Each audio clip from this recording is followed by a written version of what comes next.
laid down on the floor at the airport and slept. I had my coat over me, and there was no one in there when I went to sleep. And then when I woke up, it was just a crowded lobby of an airport, and I was moving the thing. Oh my God, that blanket started moving, and I didn't even know there was a person under there. Anyway, but there was a sort of a person under me. And then I got here and got straight in the car and came straight here with this signing and meeting all of you wonderful people. So I hope I haven't been too loopy today, but I'm you've got me at a very tender time. I might just say anything, you know. That's why this is a nice casual car, so I got chairs down here. So it's just you and me, Queen. We're just gonna sit here and we're just gonna do it. All right, so don't mind me, just welcome to the NFI over here. So hi, welcome to ETSUcon. Here. I want to go to Bristol so bad. I'm such a country music fan. I'm a Carter Family fan. I played the auto harp and I read every book about Carter Family, and I need to see where they started. So, and gamble. No. Listen, I was just trying to shake that. So I've got a couple of questions for you.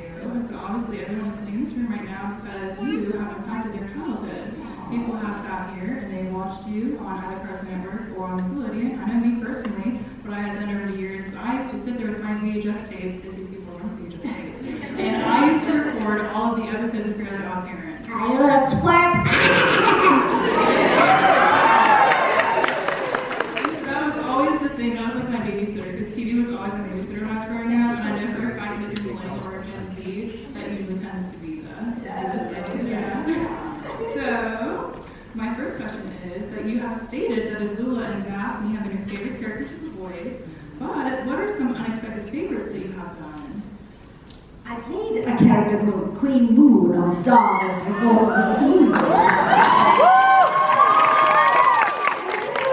a mom. She just started as just a queen that was like kind of a small part, and then by the end of it, I'd had like a whole arc, and I'd lost my memory, and just all these amazing, just adventures as her, and also Bayonetta. Save me some caviar. It's not Christmas without caviar. And then you just put an American accent. You can be Catwoman. This place is dangerous. I like it.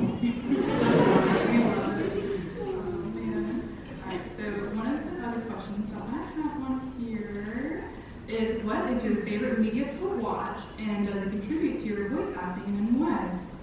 It's funny because I'm not much of a media watcher. People are always like, okay, you guys are going to be mad at me, but I've never seen Avatar. I don't let my kids watch TV really much.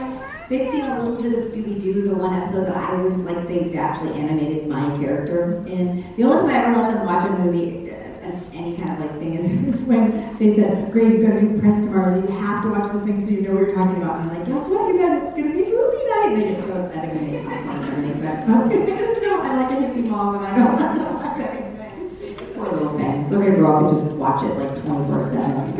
They won't even be able to have jobs because they're like, my mother didn't let me, and now the rest of my life I'm going to be watching. Zula really is a mean mother. My own mother thought I was a monster. She was right, of course, but it's still her. I love that. So from all the characters that you have voiced, which has the most similar personality to you in one? Frankie Foster from Foster's Home for Imaginary Friends. And I was raised by my grandmother too, so I identify with her in that way too. But there was some big Dutchess on that show, and shallow, all kinds of designer clothes. So I love Frankie. That was such a great show to work on. Lauren Faust. Everybody always gives Frank the credit for that show, and I mean he had a lot of credit, but Lauren was the heart and soul of that show. And I was sort of Frankie's character sort of modeled after her. And then she ended up reviving the ponies, My Little Pony, and then also doing DC Superhero Girls, the latest rendition of it. Yeah, and I played Wonder Woman on that show. Yes. And I also played Lois Lane, the girl who worked in the newspaper office. And I also played Giganta. Yes.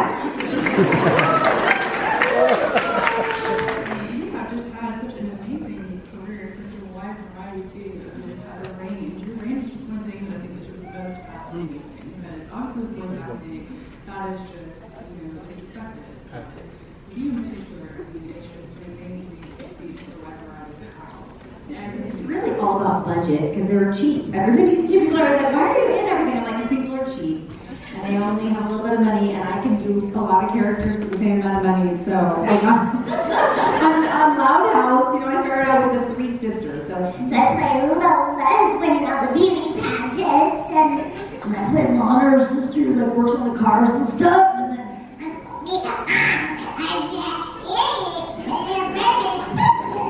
And then I started playing a character named Scooch, who's like a little old lady like that.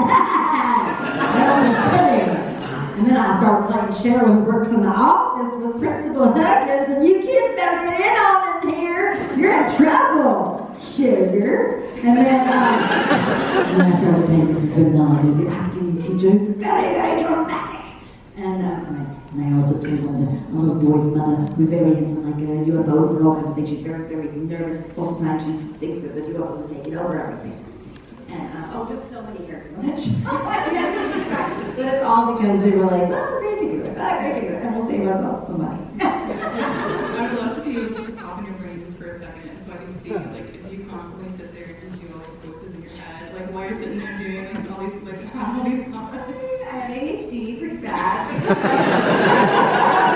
my superpower because, like, other people are like, well, you know, when a neurotypical person comes in, they're like, okay, I gotta do that character, all their lines, and then all their lines, and then, you know, like whatever they're doing. And they're great, but I'm like, let's start from the top, and I'll just jump around from all the different things because my brain so easily jumps around, you know.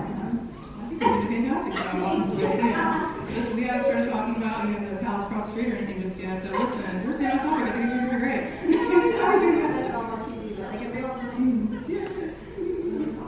So, having voiced numerous iconic characters from multiple generations of childhood, what interaction with the fan has stood out the most?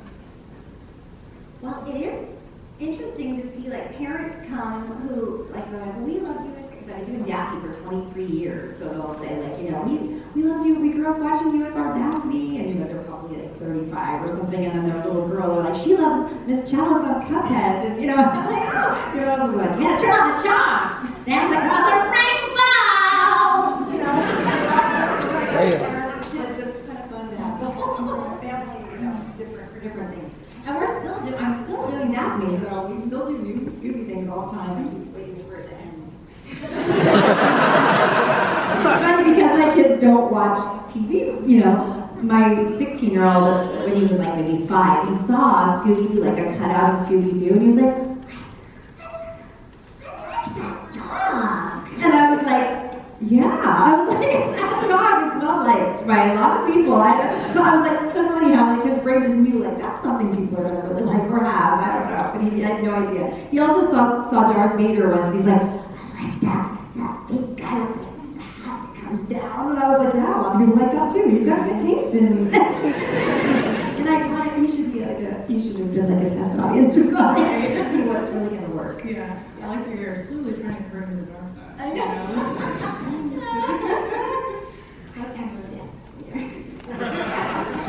Hey, girl, sing.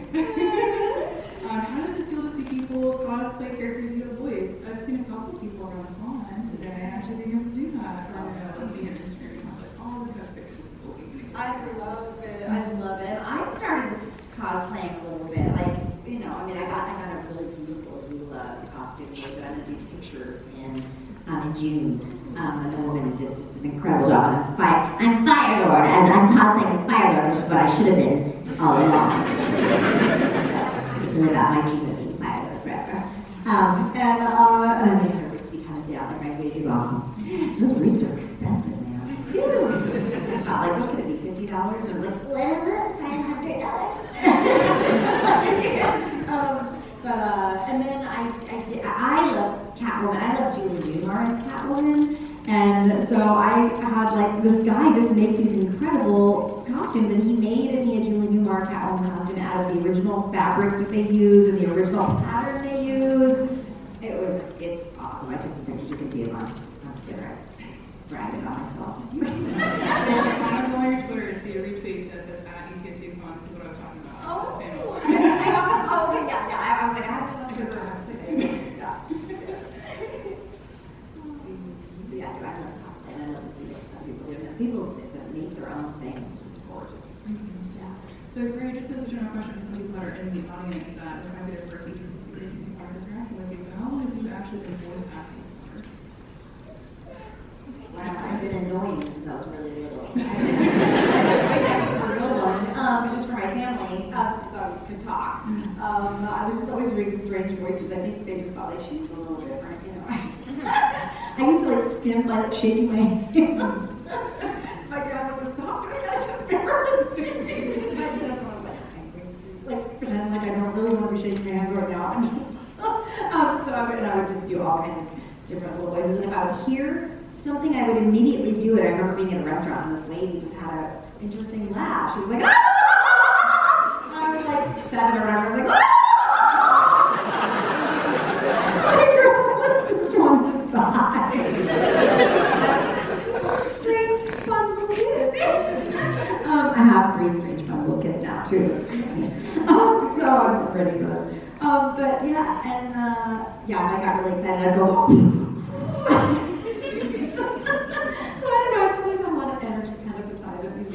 My son has his version of it where he calls it dwindling. He's 16 now. He said, I still want to twiddle all the time, but I don't do it.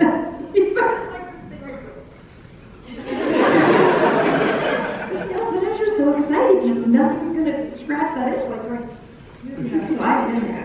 So I've been doing voices freelance since I was 3 or 4. But I got my first job in high school. I did this thing called Don't Say Yes When You Really Mean No, which was like an anti-drug movie that I got, like with Nancy Reagan, who was the first lady at the time, was doing like this anti-drug thing, and I got hired to do that, and then I was always talking too fast for the camera, because my brain's always going like faster than my mouth, so I would talk a little too fast, and they're like, Grace, slow down, just slow down, you can't get the line, nobody can understand that, you have to slow down.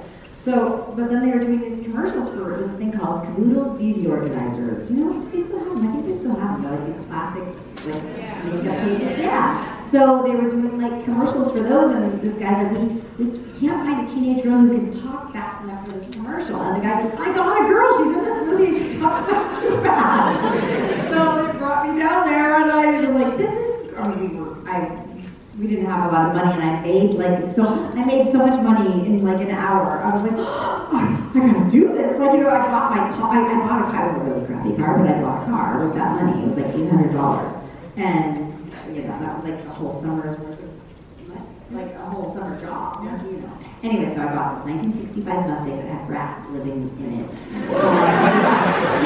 Yeah, it barely ran, but we got it like going. I restored the whole thing into. It took us a long time, but we finally got it looking kind of cute. So yeah, so I was like, I remember voiceover. That was a good money maker. And then I went to theater school, and then I moved back to LA and started doing comedy. And this lady was like, you should do voices. And I was like, oh, I can do that. I've done that. And she was like, yeah, you should. You know, you do good impressions, but you need to work on your jokes. Because I wasn't really telling jokes. I was just doing impressions. I was doing Anita Baker, the soul singer. You know, I could never understand what she was saying because she just. So I would go, I'm humble just because I'm humble just because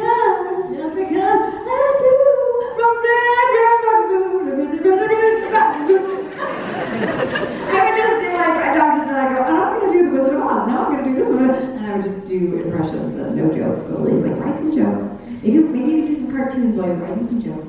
And then I just never went back. I mean, I do comedy now, but I took like a 20-year break from comedy because I was like, cartoons are awesome. I can do that. Yeah. Well, I mean, we're so grateful too. Listen, it changed our lives too. It's an amazing job though. Like it's just so nice to be able to spend time with my kids. Like I can take off if I need to. I mean, I do work every weekend, so they complain about that. But next year I told them, okay, I'm only going to do, you know, a con every 2 weeks. Like, I mean, I'll take every other weekend off. But I do take off during the week. Like each of them gets special time with mom, which is like a 3 hours of whatever each of them wants to do by themselves with me.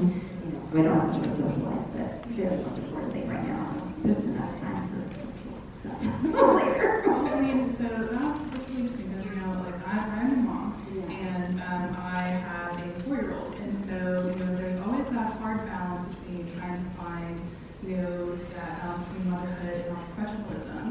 So, you know, that's always been my biggest hindrance.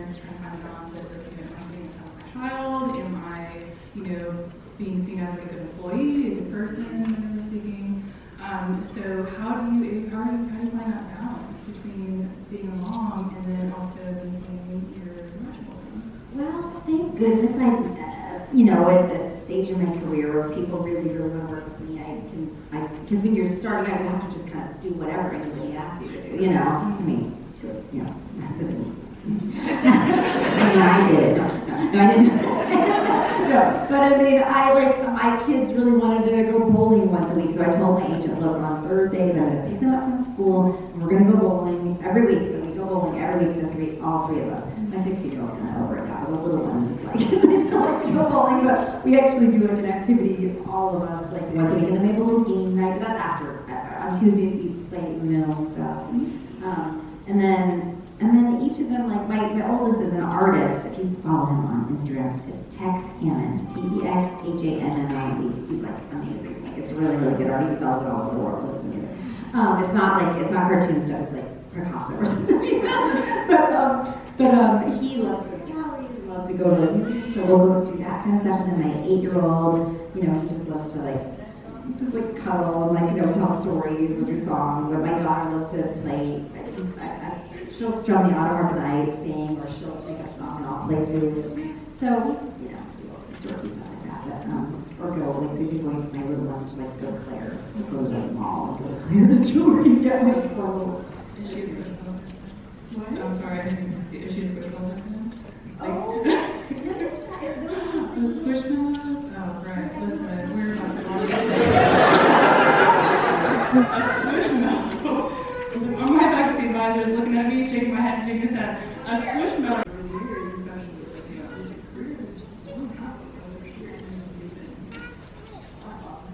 And so, have you been able to see them take on any others? Your son, your oldest one, obviously. Your youngest one, have you been able to see them take on more creative qualities and stuff too from watching you as well? They don't see because I don't let them. I'm a hippie mom, so I don't let them really watch much. But it's funny because some of their friends know that I'm in things. So when my 16-year-old is really loud as Wubsy. Well, everybody, welcome to Wimbledon! And my son came in crying because some kid on our street said that I was Wubsy and he thought that was some kind of insult. He's like, no, it's not! And I was like, everyone's Wubsy. He's like, no, anyway, I was like, I am Wubsy. It's a character. So they don't really know. They have seen Scooby-Doo a few times though, and they prefer the original Daphne. I was married for 23 years, but so we found some from the 60s. We were like, that's better. I don't want my mom being that.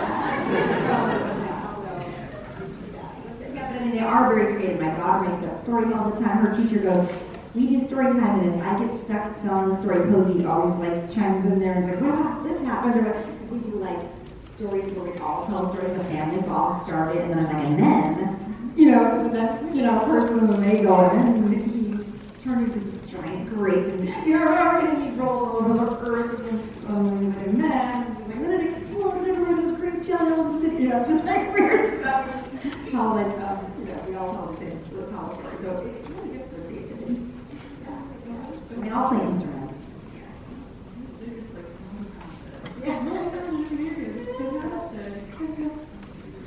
Well, do you have an inspirational person or a role model in the industry that you look up to? It's Dolly Parton.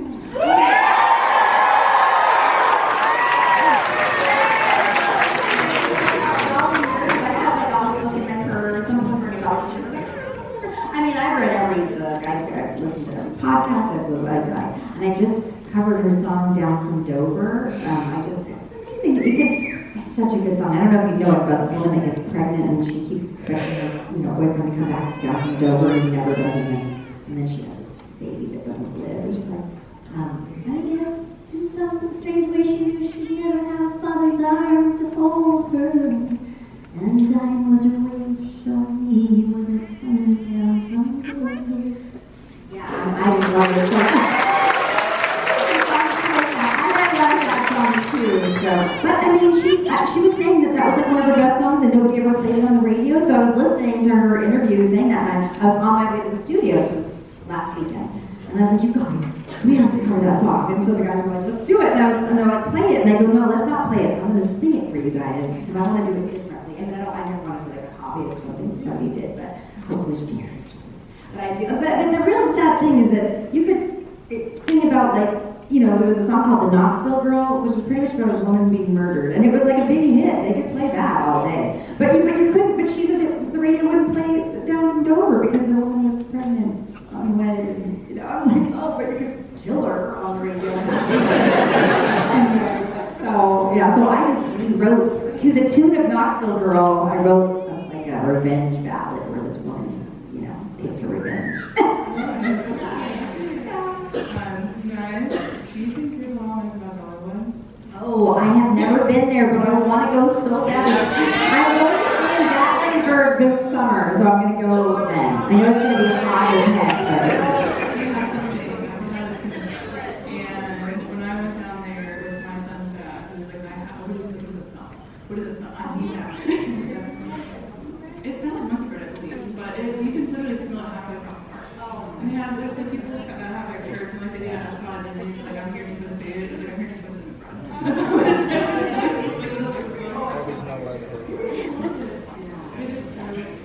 is. It's really strange. Why didn't I? Can I get a coffee? Not okay, strawberries and powdered 25-pound pie. Oh, Anna Brisbane, who's Brizzy Voices on,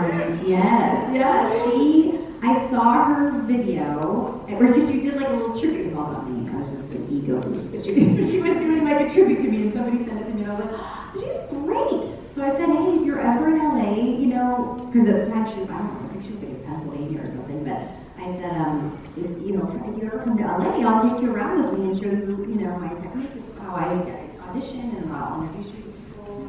So she did. She's like, I'm coming out. So she came out and she spent the day with me, and yeah, we had lunch, and I took her to the place where I do my auditions, and I showed her like, here's why I'm doing this, and here's where I'm, you know, I'm gonna add a little funny button at the end of this, and hopefully it'll make it stand out a little more. And then she's now, we just did Bayonetta together. She plays my daughter. She plays Bayonetta's daughter.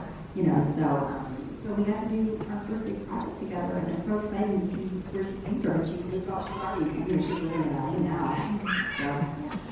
Literally a living testimony of women's freedom.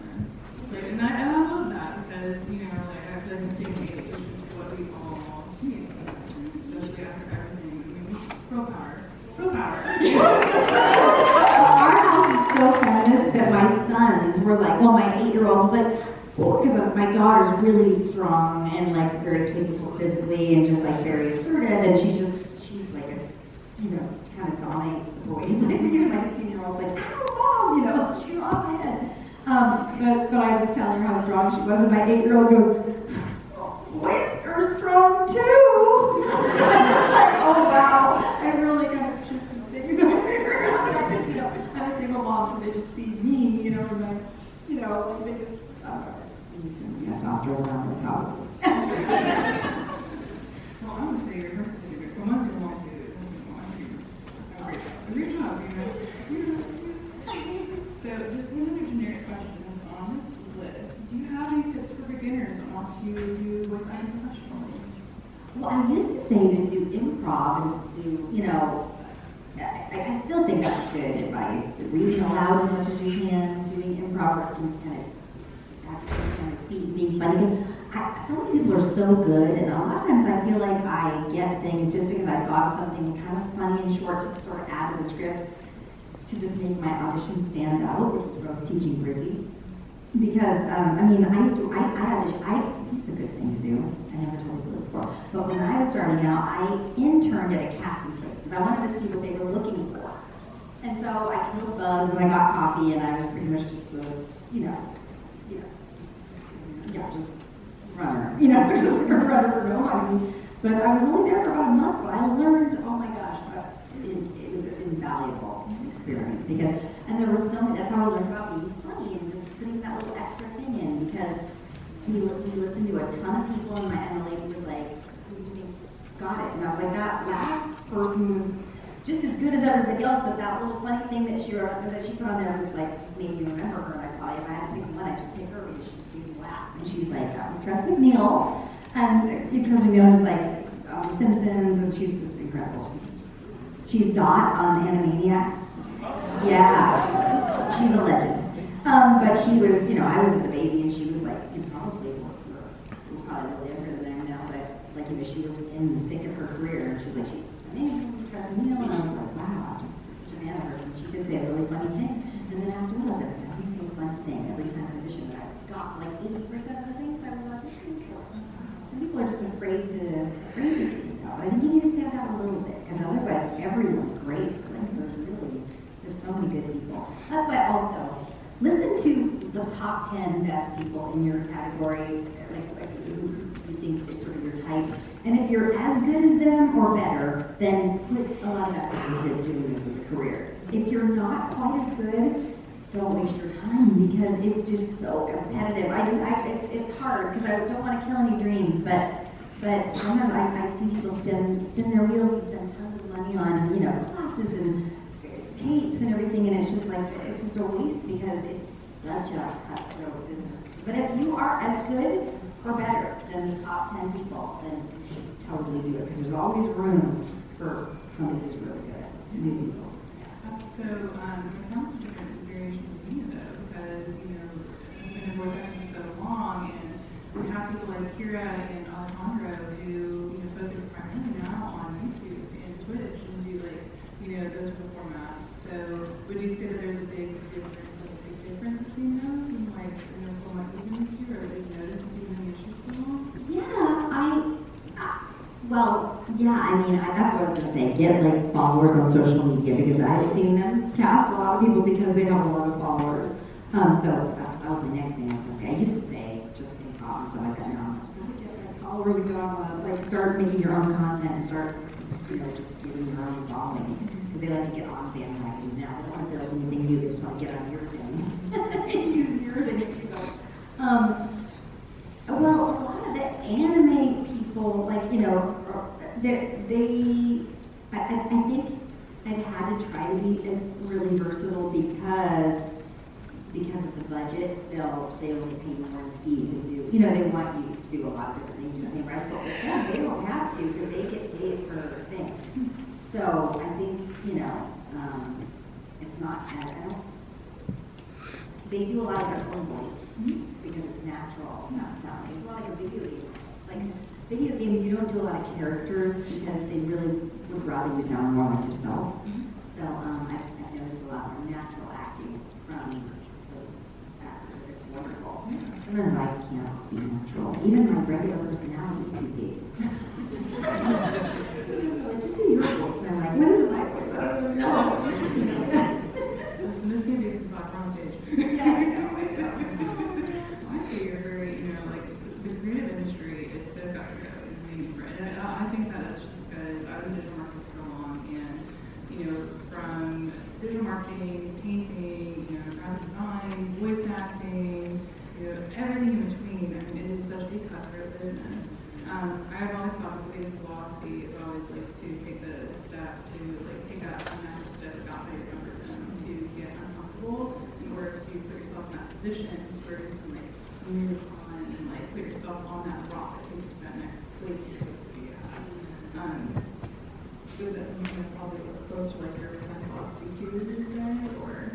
I try to do, even at, and my son's like, Mom, why are you, because I've been writing songs and doing my other passions, and stand up, I'm doing a stand-up special, and I've been recording a new song every 2 weeks for Spotify, because they're like, it doesn't matter that you put out records anymore, you have to put out a new single every 2 weeks, and I was like, wow, okay, I'm going to do it, so I've been writing songs almost every week and trying to record them with different bands and different people.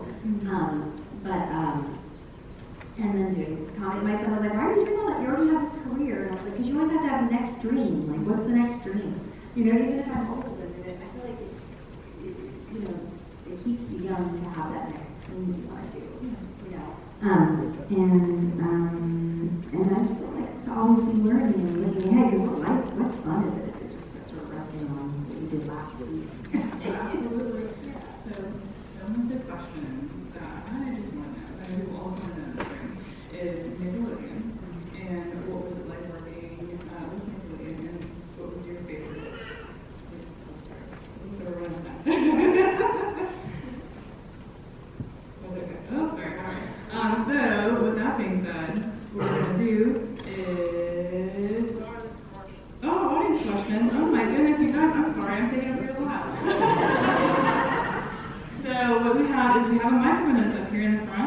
And so if you have a question for